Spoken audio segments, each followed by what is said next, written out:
folks.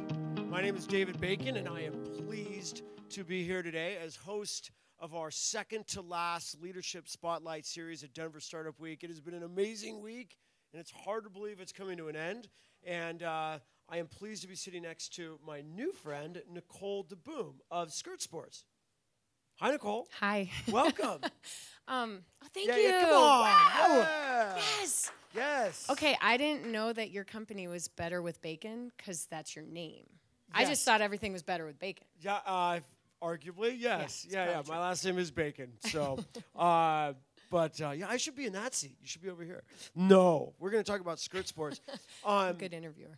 I immediately was drawn, having the opportunity to meet you for a couple of minutes, at your love affair with what you do. And sincerely, as an entrepreneur myself, and when we talk about the spirit of Startup Week, that connection with something you love and something you do, and making that lifestyle something that contributes to the community and something that you live on. So you were a triathlete, right? Can you tell us how being an athlete bore fruit to the idea of Skirt Sports? Yeah, actually, I was a former professional triathlete. That's what I did full-time for a living for about 6 years. I started racing pro in my late 20s. And prior to that, I had been a collegiate swimmer. I swam at Yale University. When I was 16, I swam in the 1988 Olympic trials. Wow. It's really cool. Cool. But sports really brought me a lot in my life, and it did help set one of those foundation, guiding principles for me, which happened after college. How many of you knew what you were going to do after college and did it? I see 0 hands. Wait, yeah, one. Liar. Yes, a liar. Right. Maybe sort of. But I didn't know what I was going to do. So I went home and did some of the soul searching you do while you're waiting tables and all that. And one of this thought kind of came to mind and bubbled up to the surface. And it was that I spent my whole life an athlete. And I was always setting goals. And that's what got me up in the morning, gave me purpose, and drove me through my days. And I remember one day being, well, I don't know what I'm going to do. I'm not going to be a professional swimmer. I wasn't good enough to do that, but maybe there's something else out there for me. But whatever it is, I know that when my body is fit and strong, my mind is fitter and stronger too. So whatever I do is going to involve athletics. So that was one really nice thing to learn when I was 22.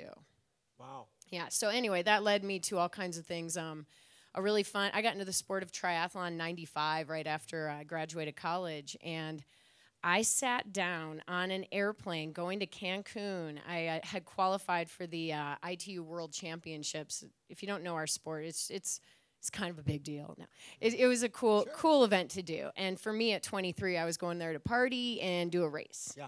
And I was watching all these really awesome, beautiful, tanned, athletic, glowing athletes walk on the plane. And one of my first thoughts was, wow, I really picked the right sport. Yeah. I love it. But then the really cutest guys started walking down the aisle, and I thought, you know what? I'm going to practice something today. I think I'm going to practice willing it to happen. This is something I use in business still, willing it to happen. And I said, I'm going to will that guy to sit next to me. And so I did. I willed, and he came down, he sat right next to me.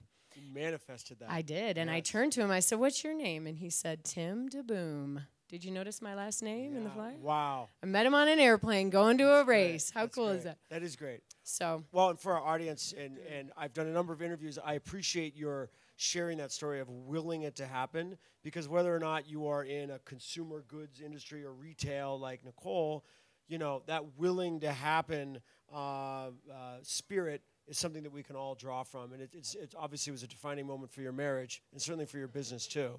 So as a professional athlete, was your income predicated on the performance within these races? Oh, yeah. I mean, you have a passion, which for me for a long time was sports, and then turned into a job.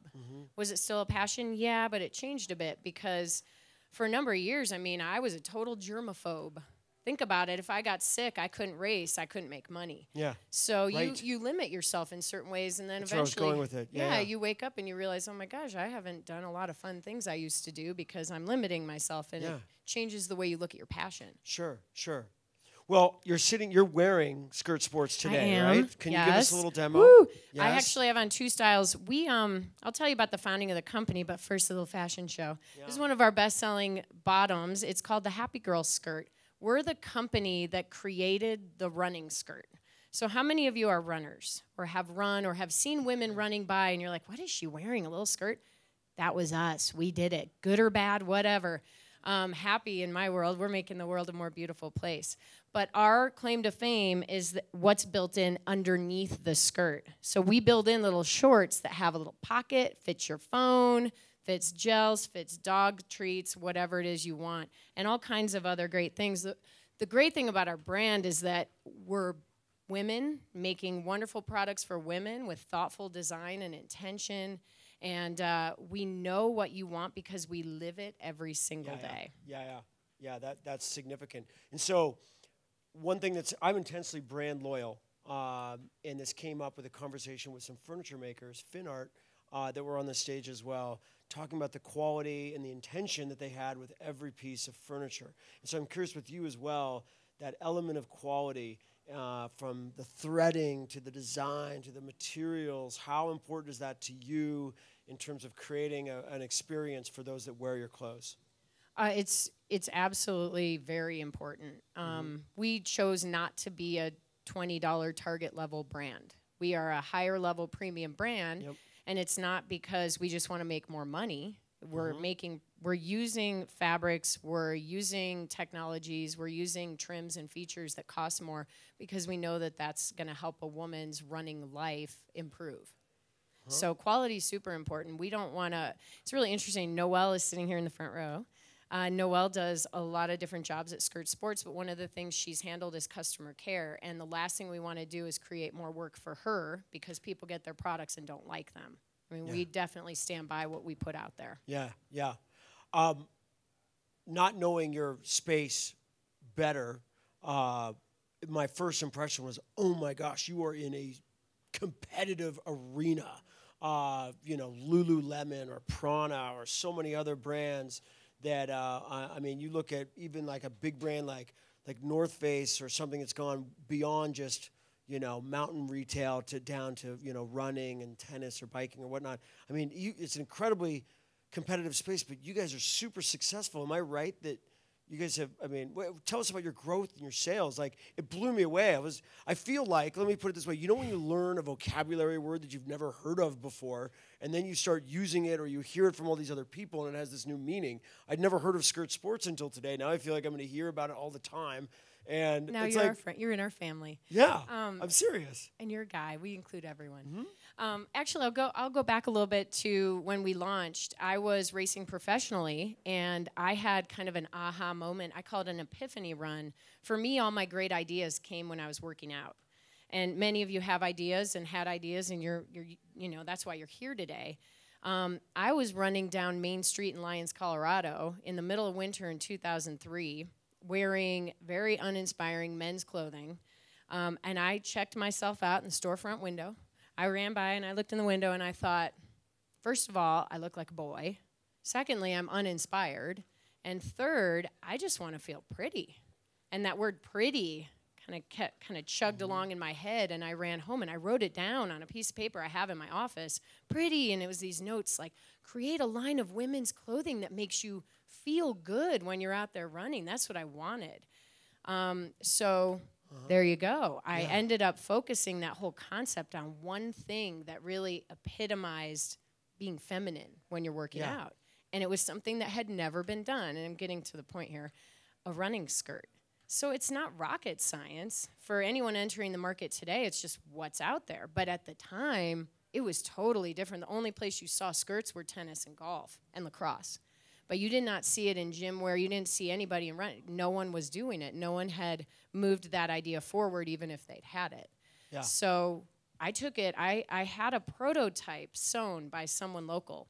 And I was still racing because I didn't want to quit my day job until this thing was going to take off. I'm sure some of you can relate, right? Yeah. And I wore that prototype in the September 2004 Ironman, Wisconsin. I put it on for the run. I wanted to cover my butt on the run. That was literally what I wanted and look cute. And it turns out it worked, because by the second loop of the run, I was leading, and I ended up winning my first and only ever Ironman. Wow. September 2004, 10 years ago. Round of applause for the significance of that story. That's awesome. It was awesome. Yeah.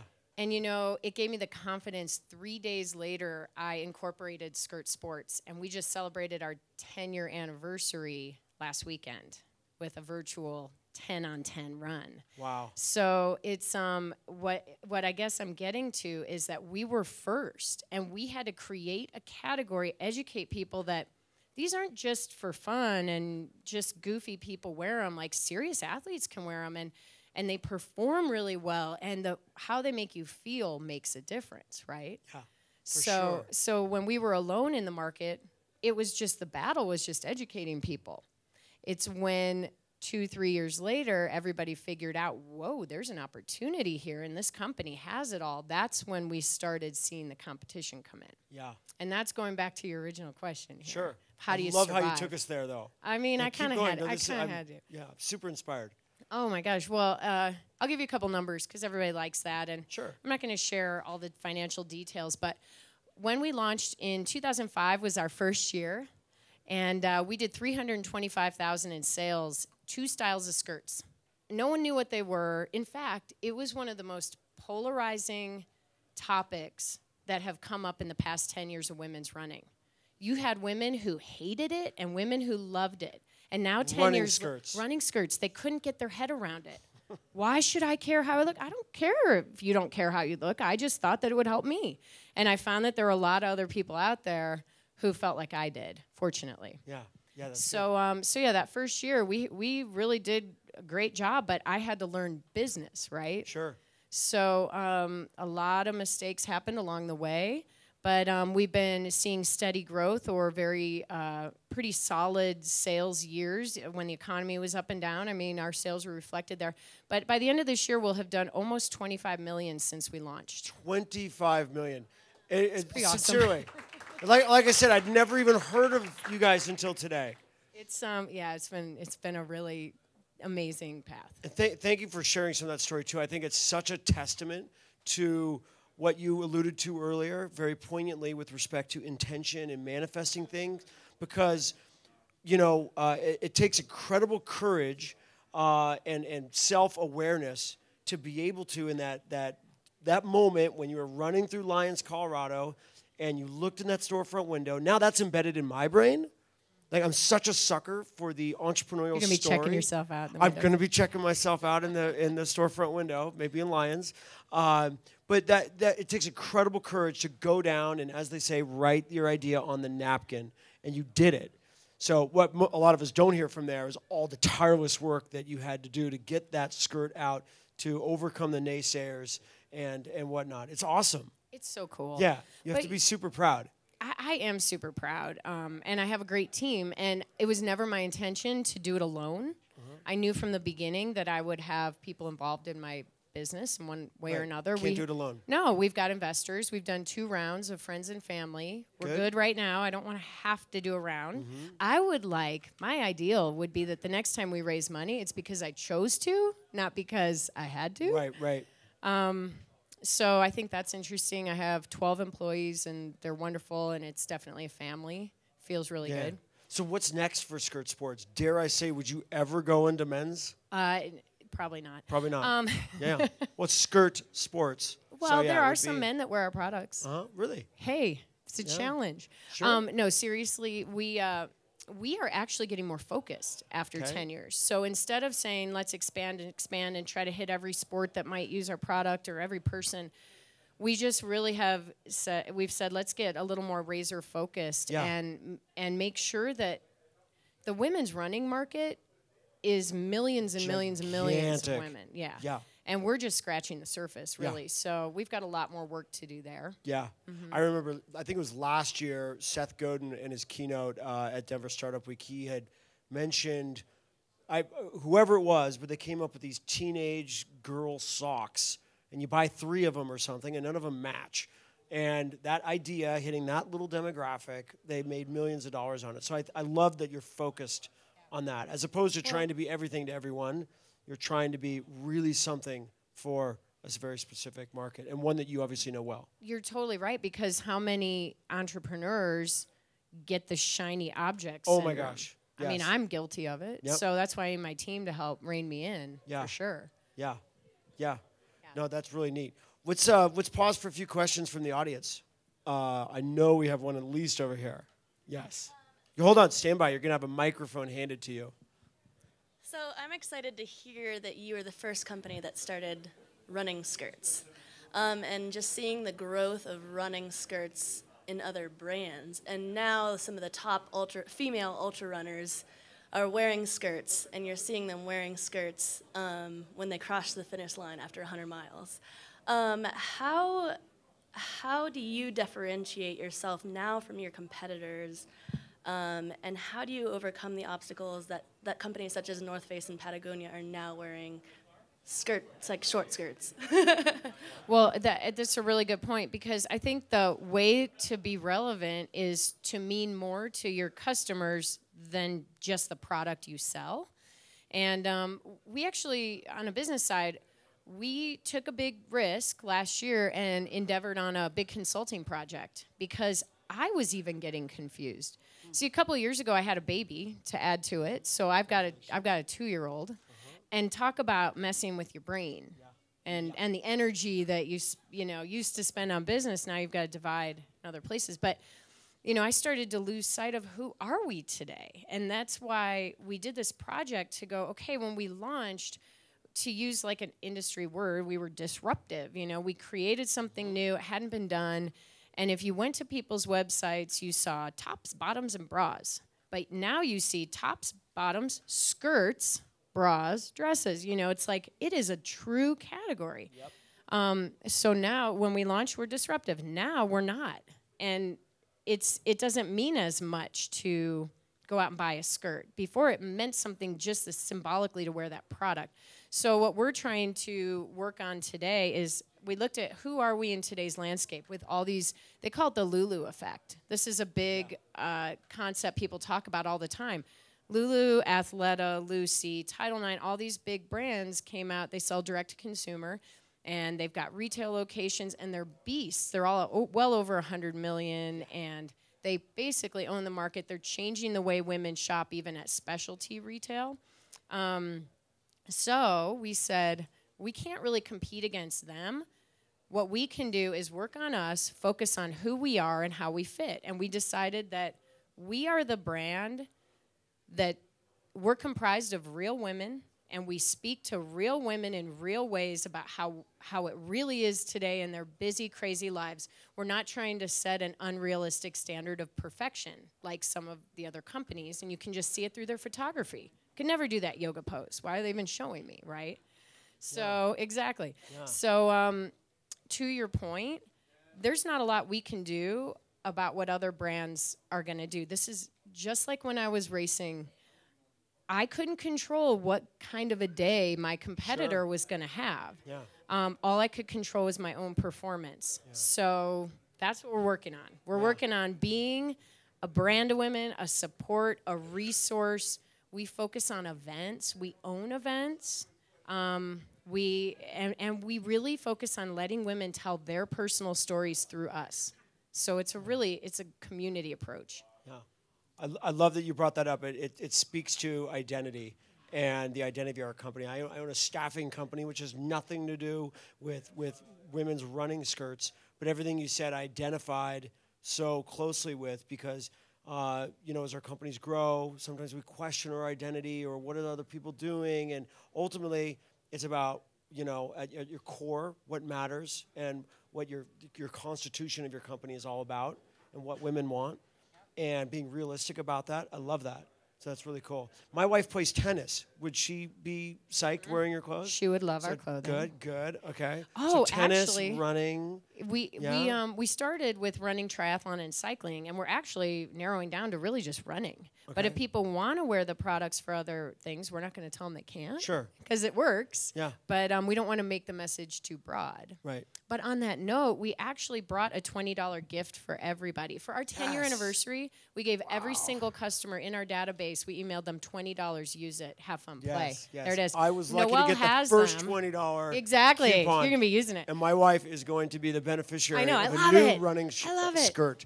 So Noelle's going to pass these out for anybody who wants one. We'll put a few in the back as well.